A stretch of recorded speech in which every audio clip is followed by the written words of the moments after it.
Hey, what's going on, JJ Crew? Journey John here, and welcome to Star Wars Squadrons.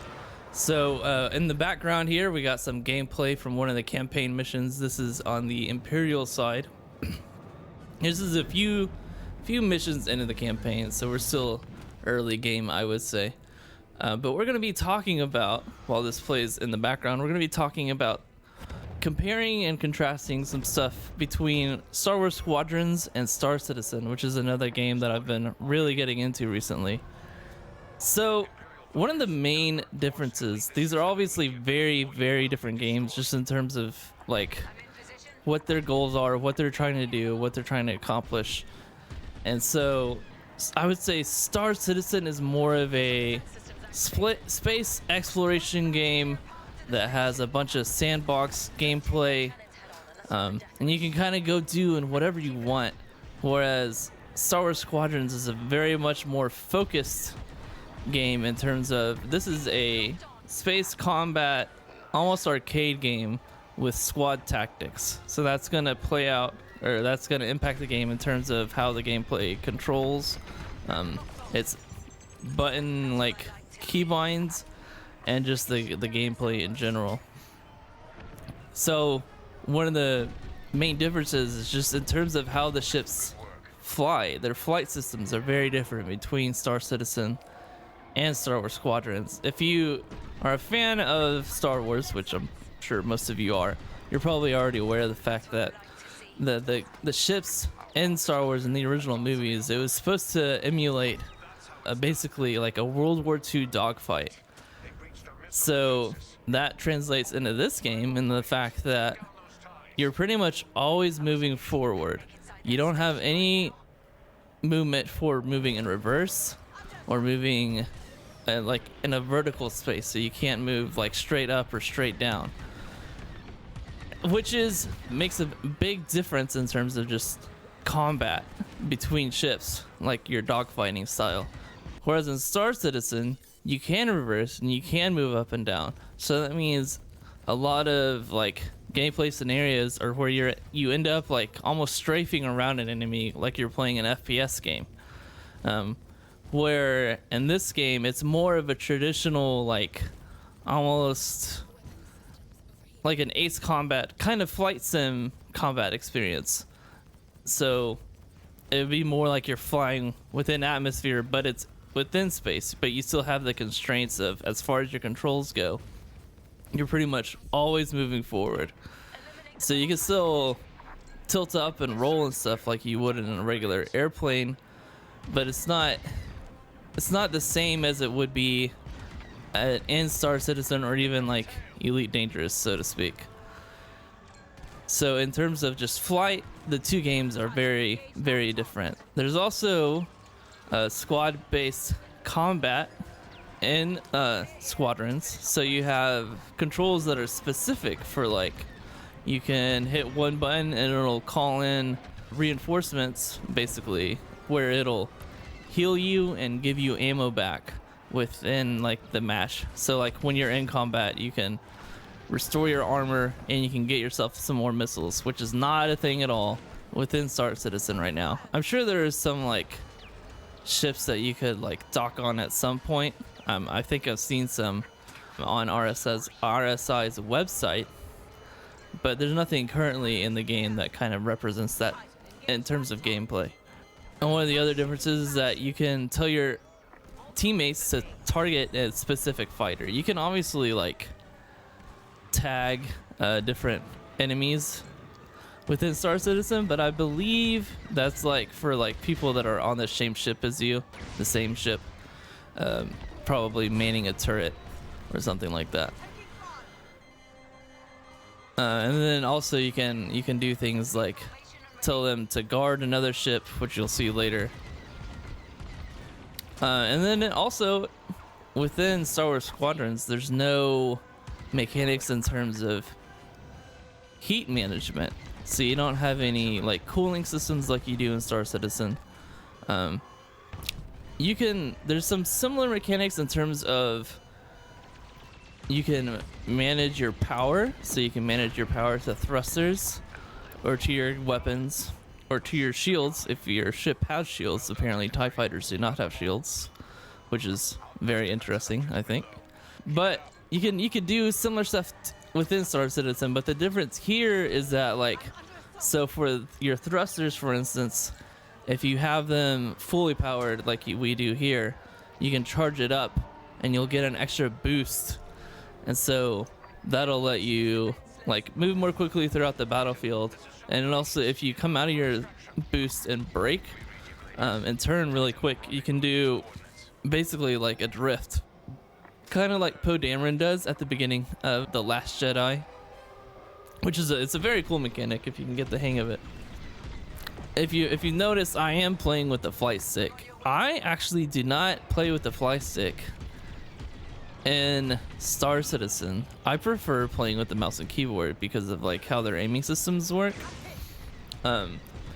This game does not have a pip where you lead the target, which I know Star Citizen uses a pip. I believe Elite Dangerous also uses a pip, and I think even Star Wars Battlefront 2 for their space combat, it also used a pip system for its targeting, which I actually kind of prefer.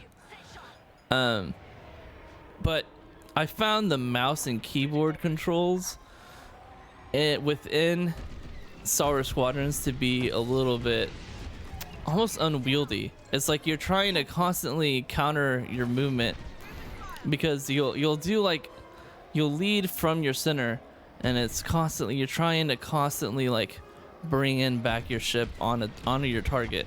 So I've actually been trying to learn to use a flight stick, which I found to be technically more comfortable, but I'm also not very good with a flight stick, so I need a lot more practice, as you can probably see in terms of the gameplay here, and it needs a lot of work. So I apologize for my poor performance in this video, but it has been a lot of fun. And I've also been playing with the VR headset. So I played about half the campaign just with my normal monitor, and I played back through it again in VR once I started using my my flight sticks, just so I could get used to what the buttons are for each thing. So stuff like you had different abilities, your ships had different abilities, so you can equip something like a repair droid. So every 30 seconds or so it'll refresh and you can repair your armor. And you also can, if you want to, you can swap that out for like a missile package or rockets or bombs or whatever you want. And so that's also one of the differences in terms of Star Citizen and Squadrons. You can customize your ships in both games. But a lot of it is in terms of like squad-based gameplay. You have stuff like being able to shield your allies. You can shoot out a missile and it'll shield them. Missile kind of stuff, or countermeasures, where it'll shoot off a cloud. And Star Citizen actually has something similar to this in 3.11, to where it's basically just like an EMI kind of cloud that makes your enemies lose their tracking, makes missiles lose their tracking, and it's within like a 20-meter radius. So one of the main differences are that you don't have anything in Squadrons that's like a straight up upgrade. There's always going to be pros and cons to each piece of equipment that you have, because they want to keep the game balanced, since it's mostly meant to be like a PvP competitive experience. But it also, like, the campaign is really, really good. I've been really enjoying the campaign. I've played a little bit of multiplayer, but not a whole lot.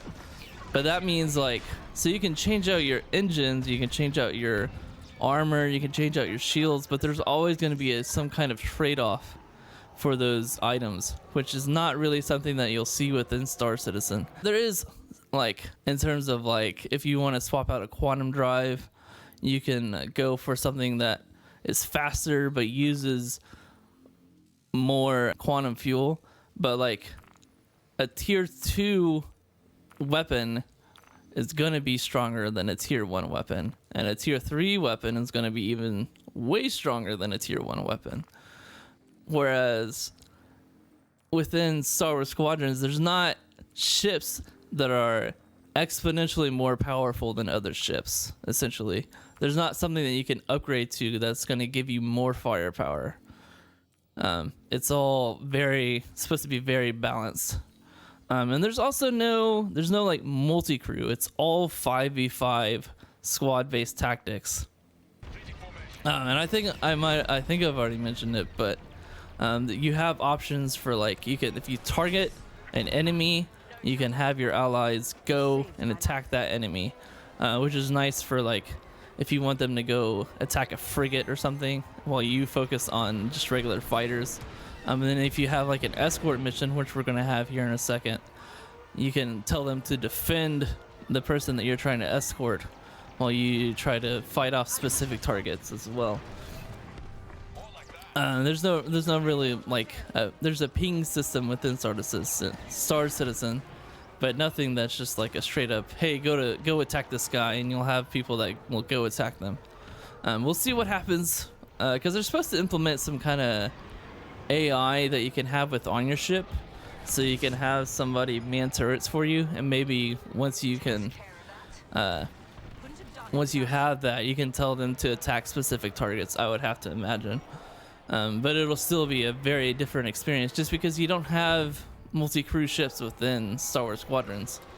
I think there's a definite case for both games. Both have different needs, or different not needs, but different goals that they're trying to accomplish. Essentially, they're both trying to serve different types of gameplay. Even though they're both technically space combat games, they're very, very different in terms of what they're trying to do and how they go about to set out and accomplish what they're trying to do. I would say the game is like $40, and it's even has crossplay, which is huge for a multiplayer game. Where Star Citizen obviously is only available on PC. Who knows, with the new consoles coming out, maybe they could get the games to run on those, but who knows even if they want to do that. We'll have to find out in the future, I would imagine. One of the things we haven't really touched on is the power. So we talked a little bit about power. So you can swap power to thrusters or engines, like we mentioned before, and then you have your boost. But you don't really. So Star Citizen has overclocking, and so that plays into your heat management, whereas this game has like if you put all your power into your weapons, it'll kind of overcharge your blaster. You can see there's a red meter at the top of the hood there, and that tells you like basically your ammo. Instead of like firing until you overheat, in Star Citizen you'll fire until you deplete your reserves. And so if you put all of your power within the weapons, it'll overcharge that to where it gives you even more like shots that you can fire, and the shots that are overcharged are more powerful as well, so they do a lot more damage. There is similar stuff within like the weapons themselves. They have specific weapon ranges that they are effective in. Even the missiles within 311 for Star Citizen now have a minimum range that they can operate in, and you have similar stuff within Star Wars Squadrons. There are specific missiles that will only work within a certain distance. So you can see that we're overcharging our weapon there. So you have essentially 2 bars to deal with. And so now we're starting the escort portion of this mission. And so we're going to be trying to defend this target. And so you have a bunch of like frigates that are spawning in. So we're going to tell our allies to go and attack that ship. The multiplayer itself, I haven't really done. I know there is a multiplayer mode within Star Citizen, but I have not messed with it yet. I've done 2 matches against AI in Star Wars Squadrons. So before you can join the rank playlist, you have to hit rank 5 just in terms of player progression in the multiplayer modes. unless you just want to do a 5v5 dogfight. But for like the major fleet battles, which are very, very fun, you only have, well, I don't know where I was going with that, but so the way that they play out is it's a lot like Battlefield. I don't know if anyone's ever played Battlefield. I'm sure some people have, but you have morality essentially, and you're trying to keep the incentive or the progression on for your team. And so you do that by destroying player piloted ships or NPC ships. And so the more you kill them, the more you're able to push things in your direction, and at some point you'll be able to attack basically like small frigates like these, and then once you take care of those, you're able to go and attack the capital ship. But the match will progress and it'll go back and forth between the two, so you end up having to go on the defensive occasionally and then go back on the offensive if you're hopefully doing well. So far I've lost both matches against normal AI, so we'll see how we do once we start playing actual other people. Hopefully we do okay. We'll see how it goes though. The VR in this it's very, very cool. Just being able to like track targets as you're like looking around throughout the canopy and stuff is very helpful, and seeing the scale of everything is just, it's pretty incredible, to be perfectly honest. Star Citizen has a target tracking thing which helps. So if a target flies over to your right, your camera or your person will like look at them, and you can kind of keep track of them that way. And that's a way to like kind of help with dealing with that kind of deal. It's similar to just being able to like look at them and like look up throughout your canopy in VR. But overall, I would say I really enjoy both games. They're both very, very fun. Obviously, there's no like, you can't land on a planet. All combat within Squadrons is within space. There's no in-atmosphere combat, which is something that Star Citizen does, and it does it very well. It's one of its main like draws to the game, is that you can fly from space and land on any planet that you want, and it's seamless.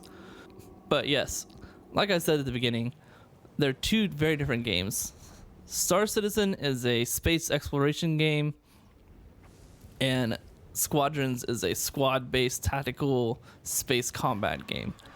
And so I think the way that those come out in terms of functionality, they both do it very well. But anyways, I hope you all enjoyed this video, and I will see you all in the next one. Make sure to hit that like and subscribe button.